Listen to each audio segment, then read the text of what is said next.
is Dr. Anil Sachdev, and I am speaking to you from New Vision University. I want to talk to you about the novel coronavirus. Understand there is a big difference between a virus and a bacteria. A bacteria will typically reproduce itself and then take over the host cells, but a virus will penetrate a host cell and convert that cell into a virus-producing factory. Understand that the coronavirus has multiple species, both in animals and in humans. We all have coronaviruses within our bodies and have had them for hundreds of years. They were first identified in the 1960s, and normally they are safe. You will develop a respiratory illness, which is normally benign. Now, the novel coronavirus replicates at 32 to 35 degrees C.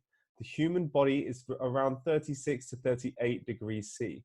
The coolest areas in the human body are typically the upper respiratory tract, the mouth, the nasal cavity, the pharynx, the larynx, and the upper portions of the trachea.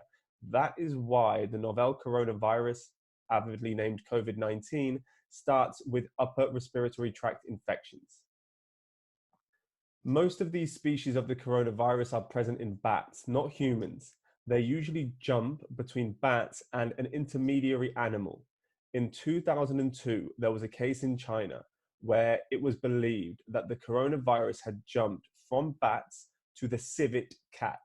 From the civet cat, because those civet cats were being sold in markets in China along with bats for meat, it then jumped to humans. That started the SARS pandemic, which killed 780 people in 2002 to 2004.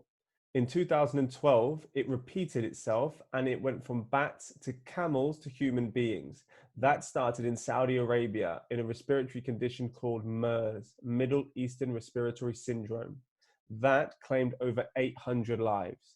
Now, in the year 2019 to 2020, we have the novel coronavirus. This has also been named SARS-2 or SARS-CoV-2, SARS-CoV-2. This is a condition which has killed over 40,000 people around the world. If you were to Google coronavirus symptoms, it would show you this map. This is a map that's been uploaded by Google and it is updated every 15 to 20 minutes. This map clearly outlines exactly how many countries have been affected, how many confirmed cases there are, and how many deaths have been reported per country. In the United Kingdom, as of now, we've had 2,352 deaths. The United States has had over 4,000. Italy has had over 12,000. Spain over 9,000. Iran over 2,800. This disease is spreading rapidly. Now let's talk about the symptoms. Remember, the incubation period for the coronavirus is 1 to 14 days, which means if you contract the virus, you may remain symptom-free for 14 days. But the median average time of presentation of this condition is 5.1 days. That means if you may have contracted the virus, even if you remain symptom-free after 5, 6, 7 days, does not mean you're in the clear. You may not show symptoms until 14 days after you have contracted the virus. Day 1 of the symptoms is going to begin with fever, fatigue, muscle pain, and dry cough. Remember, fever is spiking a temperature.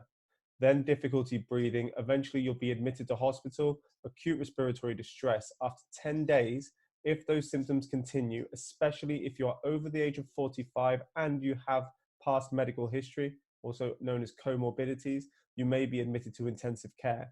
After about 12 days, the fever ends and the shortness of breath stops. For those who are affected badly, then you may be looking at death after 18 days.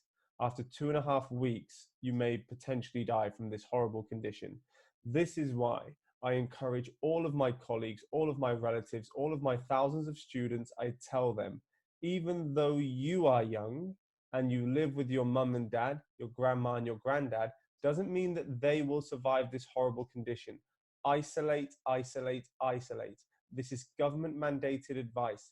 Isolate. Now, ladies and gentlemen, understand that this horrible condition is the biggest pandemic of our generation. This will be talked about in years and years to come. There will be chapters written in the history books about this condition. Understand this, if you are a carrier of this infection and you sneeze, the coronavirus can survive in the air for up to 3 hours. It can survive on a copper surface for up to 4 hours. It can survive on cardboard for up to 24 hours. It can survive on plastics and stainless steel for 2 to 3 days. Wash, clean the surfaces of your home. Wash your hands regularly. If you develop a dry cough, if you feel feverish, call 111 and get some medical advice. Isolate, isolate, isolate. Thank you very much for taking the time to listen to my words. My name is Dr. Anil Sachdev from New Vision University. Thank you.